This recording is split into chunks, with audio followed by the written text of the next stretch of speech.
Something you would not expect in semi-finals. It's a finals onto its own. Vortex versus Beasty in a best of 5. Only one can emerge. Is Vortex still top dog in the KPMMs, or is Beasty set to take the lead? Game number 1. In the yellow, it is going to be Beasty Cutie as the Japanese to open us up on Dry Arabia.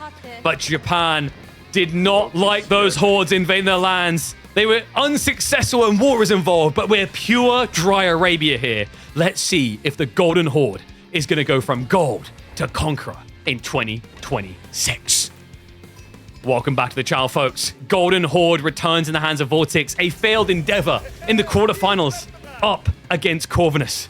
But that boy is tricky for many reasons. Could Beasty simplify enough for Vortex to take the lead?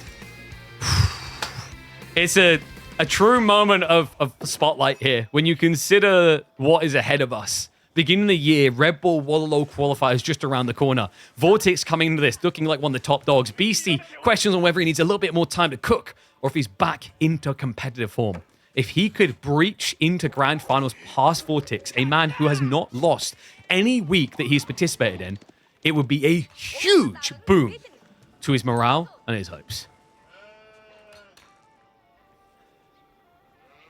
And Golden Horde. Definitely a little bit of a weird civ here. You wouldn't expect it from a variant of the Mongols, but basically like the worst civ for Dark Age interactions, as it's going to find out. Beasty with a powerful Dark Aging civ. He goes in with those Japanese spears. Villagers going to have to pull away. That's early as well. That's not good. He's going to shift in with the others. Has to come back with the other villager. He'll get what he needs gold-wise. But this is really expensive. Yeesh. Shut the crap music. Shut your mouth. How dare you ever disrespect Street Fire. Villager. Oh. He's got enough gold there. That's the 1-1 drop-off. You guys are about to call him a noob. He's got the perfect amount. I mean, I want to say it doesn't get more efficient than this, but then we consider how much idle time was spent walking back and forth.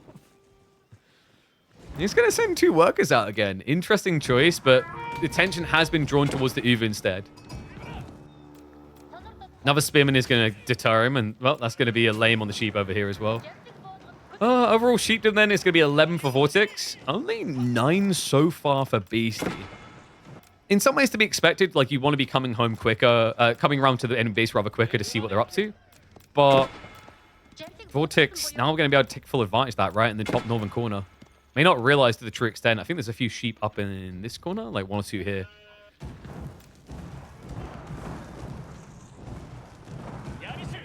I like how Vortex tried to go back out for gold. It's like, I got 3 pennies. Wahoo! Villager's going to be forced to repair. This is so horrible, man. Golden Horde have to be probably the single most underwhelming civ in Dark Age. And now, oh my god, please do not let that fall. Fortified outposts, these were expensive. Are you having fun, kids? Because Vortex isn't. Look at the health bars. Half of his village is almost dead. Sheesh. And the spearman barely touched at all. I think this is like one of the most bullied looking openings we've had out of Golden Horde in a while. It's not stopping him non-stop, but it's just so infuriating the way you have to navigate early game with this civ. Easier said than done for sure. I mean, wait, why are we getting a gur? Oh my god, it's it's like an expensive version of the Marlian strat. Wait, what? Because the gurs, they did get improved, right? They used to be more expensive. They put them down to 50 wood. The fortified outpost is 200 resources. He has had to build a gur here just so he can club sheep, so he can keep a garrison troop in place to protect the Uvu and the outpost. I mean, it doesn't feel good, but I actually think it's the right call for Vortex because his tech up is just so far away still. In fact, he's going to be second attack. Look at the timings here. This is freaking brutal.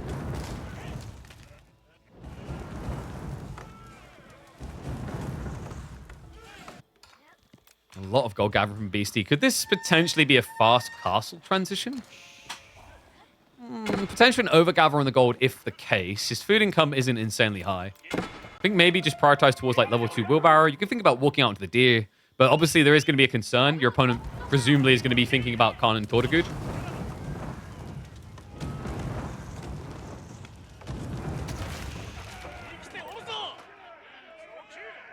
And yeah, fortified outposts, I know some discussion about this. I still feel like someone needs to be tweaked for this. I understand why they were reserved about it. If you think about the problem with the fortified outposts, if they'd made it too good, full stop out the gate, it would have created this awkward situation where people would just outpost rush you. It's the only strat that they need to do. Because you'd have these like unkillable, very fast to produce, very easy to produce outposts. Even the idea, like, I was thinking about the idea of, like, hey, maybe it should start as a base outpost and then you pay to upgrade it. Even that, you have to be very careful with, because how are you going to balance that? You're going to say they produce quicker on the outposts, or very, very cheap, and then you can afford to upgrade it afterwards? It just has multiple layers of issues.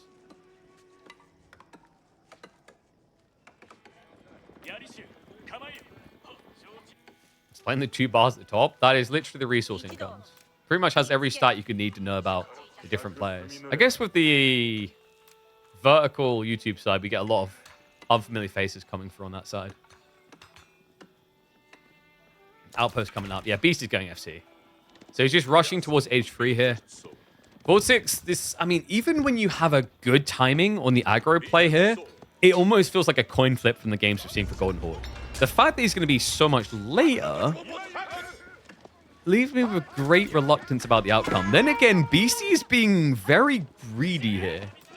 Yeah, he only had 1 on the outpost build-up. Spears are going to get home, though, so should be able to get away with that now.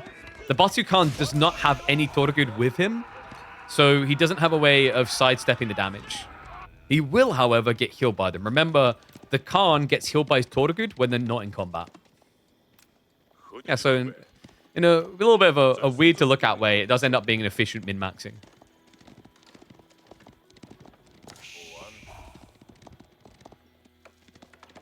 Vortex.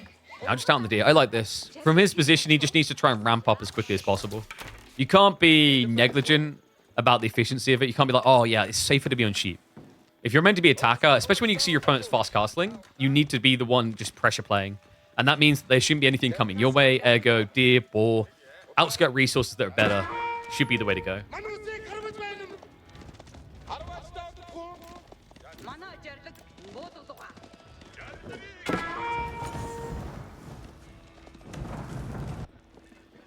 Secondary outpost from Beasty.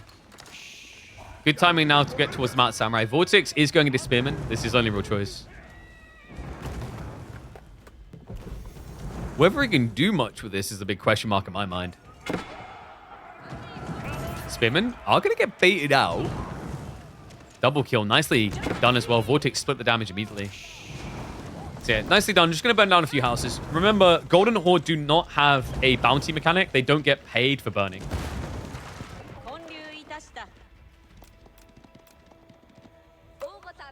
Vortex. Not really slowing down at all, is he? No, just non-stop pumping. Does have the production edicts, just getting them out a little bit quicker. But he's becoming more and more reliant on archers at a point where he's about to go up against heavy cav. Ambitious choice for sure. I think he feels like he needs those archers, otherwise he can't stop a repair on the outposts. As that seems to be his key win condition. He's trying to block the golds out. Dives in now with the heavy cav. Archers chase the spears away. Needs to be careful those villagers hopping out for repair. I think he's got the timing for the first outpost, though. Yeah, there's too many archers. He waits to receive. Villagers going to try to scramble away, and archers will give chase. Nicely played, Vortex. Going to be able to snipe 2. And that will give Max Esper now burn onto the second outpost. Villagers, wait. Whoa, boy. Okay, that is cheeky. So Vortex, I mean, he could get 2-3 more kills at least, I think. As long as he's paying attention with the body blocks, he can get all of them. And there you go, Vortex straight away reacts. Moves in tandem. Seeks shelter, kind of betraying one of the workers. Clubs down the others. So looks like all bar one will be going to their grave. Still, is this enough? It's difficult, right? Like, the good news for Vortex is he's starving gold. The bad news is if he wants to try and get to castle, it takes a century. It's such a slow process. But like I said, with the gold state, Beasty can't really be a Castle Age trooper. He has no gold income.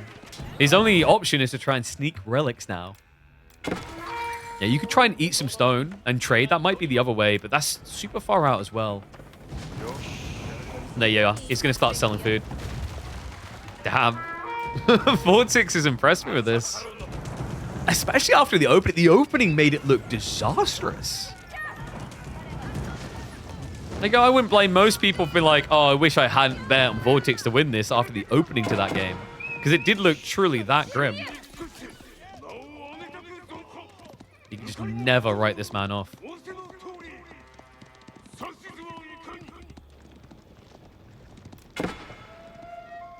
Beasty, like, he just can't build anything.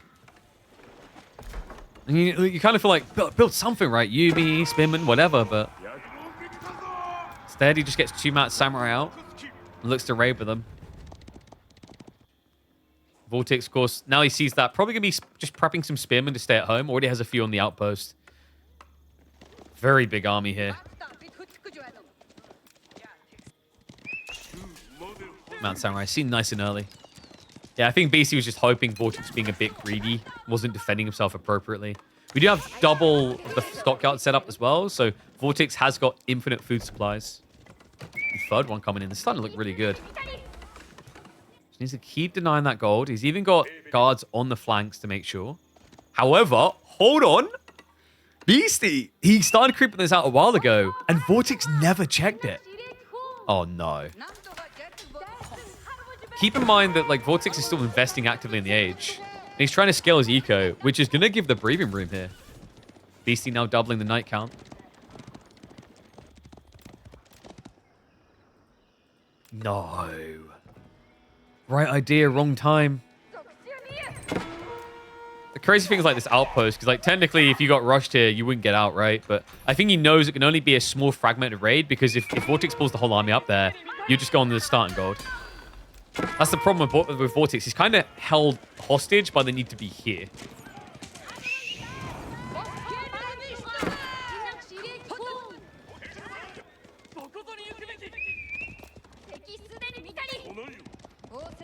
It's like such a weird state in the game, isn't it? You know, Beasty being an age ahead, the economy difference not being that large, but the fact that like Beasty just can't afford anything.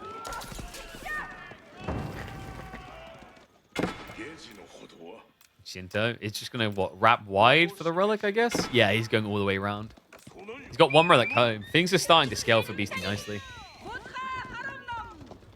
Vortex may have to just pull back entirely. And guys, this is like the point in the game that can kill Golden Horde. When they have to pull back and then defensively tech. It's such a sluggish civ for that.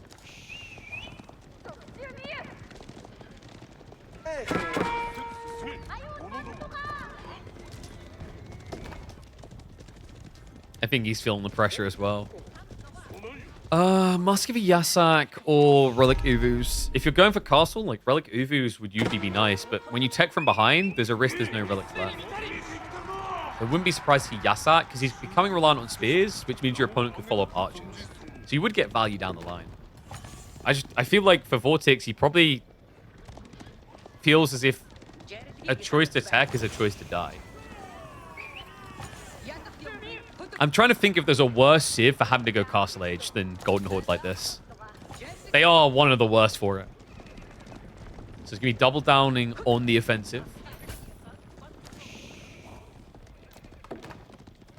Beasty has got a Yorishiro drop inside the town center, so faster production there. Mount Samurai keep trying to shift in. At this point, Beasty should be suspicious. And he should maybe be scared, because this army is big. Vortex looks to enter the base. Tortogood leading the way. Looking to the backside. There is a wall up there to try and split things. Mount Samurai now in position. The Spearmen are following this up. Beasty, a stand ground is a dangerous thing for him to try and attempt here. The Mount Samurai getting overwhelmed. Looks like they're going to be brought down, but now the reinforcements arrive. It's a backstab from the back. 10 Spearmen. And the target fire is on the Tortogood, which is perfect for Vortex. Beasty has to back off. TC5 just isn't quite cutting it. No, not with a 5 ranged arm on the Tortogood.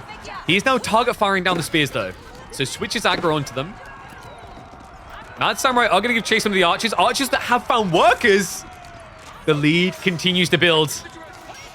Knights get a few hits in, but Archer wave still remains, and the villagers are hiding on the other side of the tree line. Unhinged is really the way you have to play this. It's non-stop push. And the Karash, man, you just see the value of this unit in these type of situations. -1 damage from the town center is going a long way. Especially when you have a finite number of spearmen. Burn now on the Shinto. He's trying to gold starve him. He still thinks it's just this gold. Oh my god, when he checks this replay, if only you knew. I mean, 2 Tortagood up there would stop all gold income entirely. Vortex even burning the Yorishiro archery range. Disastrous for Beasty. He's hiding his wood gathering. He's now hiding his food gathering. I like how this game has just turned into, we're going to go nomadic, ironically against you. You can have our base. Even goes for the stable. All right. Bonus objective. Burn down all Yorishiro buildings. TC your next. Only 8k health. And look at that, man. Chef's kiss for Vortex. Muscovy Yasak now on the way. How does he do it? I mean, this is bloody impressive. You get that sinking feeling when you see this Civ and Age behind. The only thing that looks like it's going to sink here is the USS Beasty.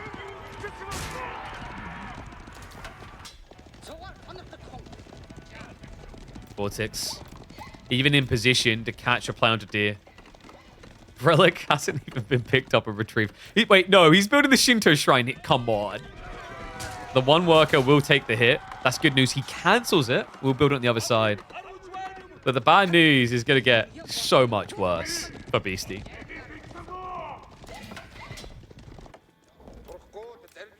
People are like, oh, why is Vortex backing up? He's just doing the instinctive thing players do when they're attacking. They just play, like, they play back more defensively because, like, oh, well, this stuff is going to upgrade soon. I don't want to risk it. And especially in a game like AoE 4, that is doubly so because of the defensive nature of the game. The town center is absurd against feudal armies. BC had to fight in feudal because Vortex is known for aggressive playstyle. Yeah, and he had such a great start to the game. It really did look like a disastrous game 1 for Vortex with the way it opened. Like, he could not have been happy with what he had to do. The fortified outpost here, followed up by the Gur, the idle time on the gold. Like, everything looked great. Beasty even teched before the gold cord. The props to Vortex for, like, you know, not hesitating. Continuing the arc of aggression, even when it looked a bit bleak. And now with the age up, immediate upgrade for the Tortagood, not to mention the +2 armor.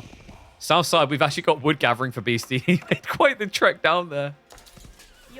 I think this is going to end him, though. He's building Yumi against... Oh, God, it's the worst thing. He's up against Muscovy, remember? Yumi are plastic arrows against titanium shields. Who just get clunked down. And he's just keeping the rest of the army home. Full Bing chilling.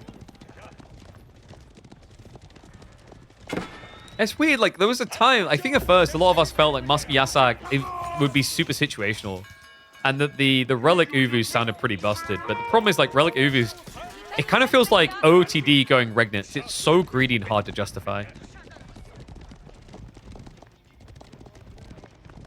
Rams exist. Rams are for people who like moving slow, though, okay? That's an old man solution. You need something that's fast and manly. Like a Tortagood. Because they're too good. Daimyo level 2. Beasty. Looks like he's becoming more reliant on Yumi. And Vortex is just going full heavy cav.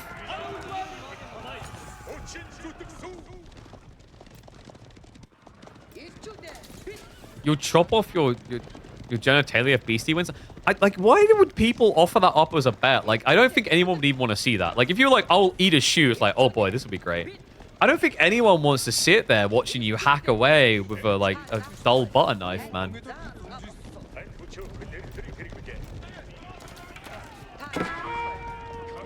Right, Keshix to back up the Torgood now. Before it was tankiness. Now it's tankiness and DPS. Dive now coming in. Mad Samurai have to stand here. But, I mean, how do you? You're just outnumbered. The Archer's just chasing away Yuumi. Like, he could actually just assist the Mad Samurai kills. It would be better here. Because the Yuumi, like, they're doing no damage. Like, well, boys, we will kill him via gravity. The arrows will weigh him down, but nothing will hold Vortex down. A horrific start for the Golden Horde that made it feel like a silver game. But in the end, is anything but Golden Horde on top.